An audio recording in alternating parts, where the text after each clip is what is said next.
Živa. Dej, ja, dej. Super.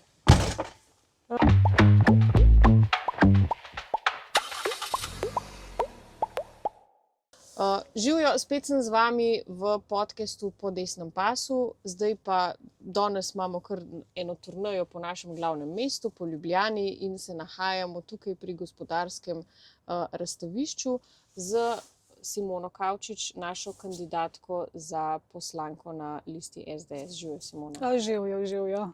Me prav veseli, da ste prišli tudi v naš konec. Ja, z veseljem. Seveda pridemo, tako kot smo rekli, ne, pridemo v vsak slovenski kraj, vsako občino, tako da se nič nas ne ustavi, tudi recimo slabo vreme, čeprav danes moram reči, da smo kar sonce prinesli. Ne. Res je, zelo lepo vreme je v primerjavi s prejšnjim tednom. Ja. Zdaj vidim, da imate vi tukaj postavljeno stojnico. Kakšni so kaj odzivi bili? Tako je, mi smo že ta prvi dan na terenu, tako da danes je nam prvi dan. Z čisto novo stojnico smo prišli lepo tle na pločnik. Tukaj je zelo dobra lokacija, ker veliko ljudi hod, pa se voz, pa pelje mimo, pa hod, ker namreč zraven je Hofer trgovina, tudi Gospodarsko razstavišče in enostavno je večja možnost prideti do stika z našimi Bežigrajčani. Veliko se je že ustavilo danes pri nas, namreč tudi veliko mladih. Žal sta bila dva že naša člana, tako da sta kar takoj rekla, ja, bomo volili SDS, seveda. Je zanimanje. Celo snemali so nas že, pa tudi slikali so nas, ko so šli. No, lepo. Ja, tako. Lepo. Se pravi, na eni strani imamo aktualno oblast, ki se nekako ljudem izmika in tudi obtožuje ljudi, narod, da so fake, da so lažni, ne, ker so pač dobili toliko negativnih odzivov na socialnih omrežjih, mi pa v bistvu gremo dejansko med ljudi, pa jih poslušamo, ne, tudi če kdaj dobimo kakšno kritiko. Tako je, res je. Ljudje morajo biti na prvem mestu, človek mora biti vedno na prvem mestu in vedno je treba prisluhniti ljudem, prisluhniti državljanom Republike Slovenije, njihovim potrebam, njihovim željam. In če bomo to delali in tudi uresničevali njihove želje, potem je to res lahko naša največja zmaga. Ja, se pa tudi zato smo politiki tukaj, ne. Mislim, če tega ne počnemo, se nimamo o čem pogovarjati. To je naša dolžnost. Ja. Pač sedanja vlada žal se tega ne zaveda, kaj je dolžnost biti pri delu z državljani, kaj morajo narediti. Tudi se ne zavedajo, da je treba marsikateri ukrep, marsikateri zakon spremeniti, pač gledati na dostojnost življenja ljudi v Sloveniji. In enostavno žal v tem vsem času, 4-letnem obdobju, nismo videli nobenih, sploh lahko rečem, nobenih ukrepov, kaj šele ta pravih ukrepov za državljane Republike Slovenije. In to jaz najbolj pogrešam, da ni tega posluha, da se nekaj premakne, da pride do sprememb, da bojo res ljudje bolje živeli. Res je. Pa mogoče, če se še malo predstaviš, s čim se ti recimo ukvarjaš? Ja, jaz dejansko večji del mojega službovanja so finance. Največ pa sem delala z davki. Trenutna služba je tudi taka, sicer imam zdaj kadrovsko evidenco vseh zaposlenih, tako da je en tak širok spekter tega področja, to je nekaj novega za mene, prej tega nisem delala. Zdaj sem se pa seznanila še z to tematiko, se pravi plače za zaposlene in celo pač kadrovsko evidenco vodim v podjetju. Sem sicer zdajle v gospodarskem podjetju. Kaj pa te je pognalo v politiko? Najbolj to, ker že od mladih nog me zanima politika. Vedno me je zanimalo, kaj jaz lahko doprinesem k spremembam, da bojo ljudje bolje živeli, ker da bo srečno ožje in širše okolje. To se pravi, vsi ljudje, meni so pomembni res vsi ljudje. Od starejše, mlajše populacije, sploh ni važno. Vedno sem taka po karakterju, sem tudi, da razmišljam vedno, kaj bi se še dal, tudi ko politiko gledam, oziroma te poročila, karkoli v zvezi s tem preberem, vedno razmišljam, kaj bi se še dal spremeniti, kaj bi še lahko bilo zraven, da bi bilo še boljše, da bi res bili na koncu vsi zadovoljni. Ker se mi zdi pa res, to je dolžnost tistih, ki so izvoljeni, je dolžnost, da poskrbijo za prebivalce, za vse, za Slovenke in Slovence. Drugače sem pa po srcu tudi zelo domoljubna, rada imam Slovenijo, rada imam vse ljudi, ki živijo v Sloveniji. Tako da to je bilo moje vodilo, nekako moj izziv. To je pa zelo lepo slišati. No. Tudi jaz sem zaradi tega prišla v politiko, ne, ker vedno sem čutila to močno željo potem, da bi lahko ustvarila nekaj dobrega za vse ljudi, ne, da bi vsi lahko boljše živeli. Točno tako, vsi boljše živeli. Vsi imajo pravico že v štartu, da ali bo uspeh, do uspeha, do življenja, vsi imamo vse pravice. Pravice morajo biti za vse, za vsakogar v Sloveniji. Ja, pa da se obravnava vse enako, ne? Da smo vsi enakovredni, da imamo tako pravice in tudi zraven dolžnosti, ne? Da ni potem vedno neka skupina ljudi, v našem primeru večinsko prebivalstvo, zapostavljeno, ne? Kar večkrat lahko vidimo v naši državi. Od socialnega turizma pa do se pravi teh ekscesnih primerov pri romski problematiki, ne? Ko so ponavadi Slovenci na drugem mestu. Tako je, neenakopravna, neenakomerna obravnava, oziroma nismo vsi ljudje enaki in to ni dobro v Sloveniji. Vsi ljudje moramo biti enake pravice, enake dolžnosti in delo mora biti cenjeno. Delo mora biti tudi plačano pošteno. Zdaj, sedanja situacija, kakršna je v Sloveniji, pa žal tudi taka, da enostavno nedelo je nagrajevano, delo pa je nekako kaznovano in to ni prav. To je treba spremeniti. Se strinjam. Zdaj, jaz sem danes zasledila podatek, zdaj glede na to, da delaš v gospodarstvu, ne, malo grem nazaj na prejšnjo najino temo in sem zasledila podatek, da naj bi v letu 2025 bil prag tveganja revščine že pri 1000 evrih. Medtem pa se minister za delo Luka Mesec hvali ravno s tem, da je zvišal minimalno plačo na 1000 evrov. Zdaj, kaj je to za ena smer, v katero se premikamo? To je zelo slabo. Dvig minimalne plače ni nikoli dober, ker potegne za sabo vse druga področja. Dvig življenjskih stroškov tudi potem sledi, tako. In nismo nič naredili v bistvu. Vemo vsi, državljani vemo, saj po mojem niti nobenega več ni, da ne bi v Sloveniji videl, da se vsakodnevno dvigujejo cene hrane v trgovinah. Potem se dviguje tudi storitve in vse skupaj je nekako, te neto plače so dejansko nizke in malo si moramo samo zamisliti, kako lahko ljudje z 1200 1000 evri skozi pridejo čez mesec. Ni malo več ljudi, da hodijo po hrano, tako kot pomoč, kot so te najrazličnejše ustanove, ki pomagajo ljudem. Ampak veste, ljudje so tako v Sloveniji, tisti, ki imajo res stisko, da ni osnovnih življenjskih potrebščin, pa hodijo na te ustanove, pa prosijo hrano, njih je sram.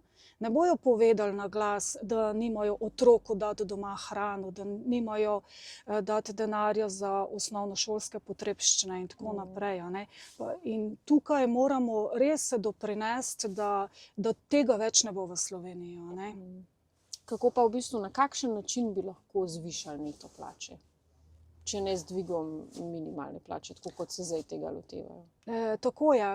Tako kot naša stranka SDS je že imela dobre izhodiščne zadeve, to se pravi dohodninska lestvica ta prava, tudi zakon o to temo.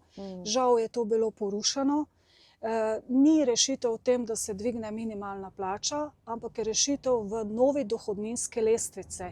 S tem, da je treba povišati splošno olajšavo, splošno dohodninsko olajšavo. to je rešitev. In potem bojo ljudje imeli čez leto veliko več v denarnici, kot zdaj tako neki na hitro, neki malo, niti ni toliko, kot če bi se celotna dohodninska lestvica dejansko spremenila in doprinesla više potem neto plača. Tako da to je največji razlog dejansko v tem, da je to slabo, kar so naredila, ne. V bistvu na ta način bi potem povišali vse neto plače, ne samo minimalne, brez da bi obremenjevali gospodarstvo dodatno, pa višali življenjske stroške. Po drugi strani pa gospodarstvo dušijo in je to nekako en začaran krog vse skupaj, ne. In to je pač, ni to v redu. To je treba spremeniti. Ja, zdaj smo tudi zasledili ta podatek, da je naša gospodarska rast prvič za 30% nižja od evropskega povprečja. Zdaj, a smo mi že blizu kolapsa gospodarstva? Jaz se bojim, da smo. Ne vemo točno koliko, pa kje, pa koliko smo, ampak sigurno smo. Tudi nenazadnje podatek, da nas Hrvaška prehiteva, da kaj zamisliti. Jaz mislim, da bi res mogli čisto na vsakem področju narediti res spremembe, reforme, res vse na novo vzpostaviti sistem. Najprej vse, kar se je sedaj sprejelo, postaviti v izhodiščno raven, kot je bilo prej, in potem graditi naprej. In z vsemi temi spremembami sigurno veliko več lahko naredimo s pravimi ukrepi, s pravimi zakoni, spremembo zakonodaje, lahko naredimo bistveno več, kot je bilo dejansko zdaj vse skupaj porušeno v teh 4 letih. Žal. Zdaj ti živiš tukaj za Bežigradom, ne? Tako. Na Bežigradu nisem čisto sigurna, kako se reče, ampak kaj je kakšna taka stvar, ki vas pa tukaj pesti? Kaj bi bilo tukaj za izboljšati? Ja, veste, mi imamo kar nekaj izzivov, Bežigrajčani tukaj pri nas. In sicer največji izziv nam je promet. Izredno velike konice so zastoji na cesti, ko se ljudje vračajo, predvsem ko se vračajo iz služb, veliko časa izgubijo. In enostavno potem imajo ljudje manj časa zase, za privatne zadeve, za nenazadnje rekreacijo, ki jo itak tudi potrebujejo in tako naprej. Tako da tukaj je potrebno prometne zastoje res urediti, izboljšati situacijo, več reda narediti na cestah. Nekako to je taka zadeva, ki nas kar precej ovira. Potem naslednja zadeva so stanovanja. Mladi zelo težko pridejo do stanovanja oziroma do nakupa stanovanja, kaj šele, da dejansko so lastniki, a ne. Tudi že najemnine so kar visoke. Tako da tlele je potrebno za mlade, tudi v Bežigradu, težko pridejo do stanovanja. Mladim je treba dati ugodne kredite, nekako strategijo ubrati tako, da bojo res lahko prišli do svojega lastnega stanovanja, ker mladi potem lahko si ustvarijo družino, imajo čas res za življenje, za družino. Ampak stanovanja, to hočem reči, že sama ustava pravi, Republike Slovenije pravi, da je treba vsakemu imeti svoje stanovanje oziroma vsak lahko ima možnost priti do svojega lastnega stanovanja. Tako da to je žal še zmeraj nerešljiva zadeva za mlade. Potem mi imamo tudi probleme zelo s parkirišči. Primanjkuje parkirišč, zato bi jaz tukaj res rekla, da je potrebno zgraditi čim več parkirnih garaž, hiš. Potem je treba ta obstoječe parkirišča nekako izboljšati, razširiti, če se le da. In na koncu šele pridejo parkomati, kot vidimo, jih kar iz dneva v dan jih je vse več, ne da bi spraševali prebivalce Bežigrada, in to ni prav. Oni prebivalci se vedno morajo strinjati s tem. Tako da tele parkirišča so res rešitev čisto na koncu. Opazila sem, da tudi čistoča pločnikov, cest, parkov, tle po Bežigradu, tukaj pri nas, peša, ni čistoče. Sanitarne službe ne opravijo dovolj kakovostnega dela, tako kot bi mogle. Tudi zdaj zadnji sneg, ko je bil, so bili pločniki zelo zaledeneli in je problem, ker ljudje pridejo nekako do nesreč, prihajajo do zvinov, do padcev in tukaj je potrebno poskrbeti za varnost. Naslednja stvar je varnost. Treba je biti varen. Varen v Bežigradu, varen doma, varnost doma. Vidimo, da se dogajajo incidenti. Vse več imamo pač tudi ilegalnih migrantov. Se to sem videla, da je zadnjič pač neka vplivnica to izpostavila na svojih socialnih omrežjih. Izpovedi žensk, ki se v Ljubljani ne počutijo več varne ravno zaradi teh skupin in da naj bi bilo celo več posilstev, kar policija prikriva. Tako. To je alarmantno v bistvu. To je zelo, zelo velik problem, ker varnost mora biti kar precej na prvem mestu. Ja, definitivno. Državljani se moramo počutiti varno v svoji državi. Pa da te noben ne zmerja, da si fašist, če izpostaviš, da nismo varni. To tudi ni v redu klima. Tako je. To pa je res taka tema, ker je zelo popularna.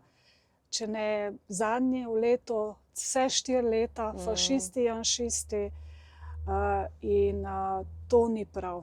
To res ni prav, da se zdaj tako ločujemo, da smo eni to, drugi smo to. Vsak ima pravico po ustavi, naši ustavi slovenski, da se odloča za politično pripadnost. Vsi imamo enake možnosti in enake pač pravice.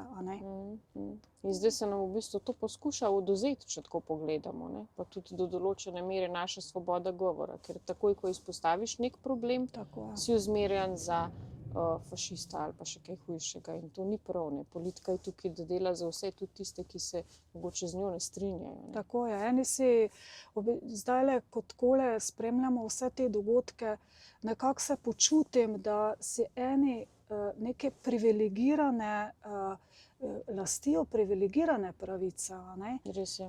In nekako, da samo oni imajo to možnost, da drugi pa te možnosti nimajo. In to ni prav. Vsi živimo v Sloveniji, vsi smo državljani Slovenije, vsi moramo imeti enake pravice. Res je, se strinjam. Simona, najlepša hvala za ta pogovor in pa jaz ti želim vso srečo na parlamentarnih volitvah. Hvala lepa. Hvala tudi tebi.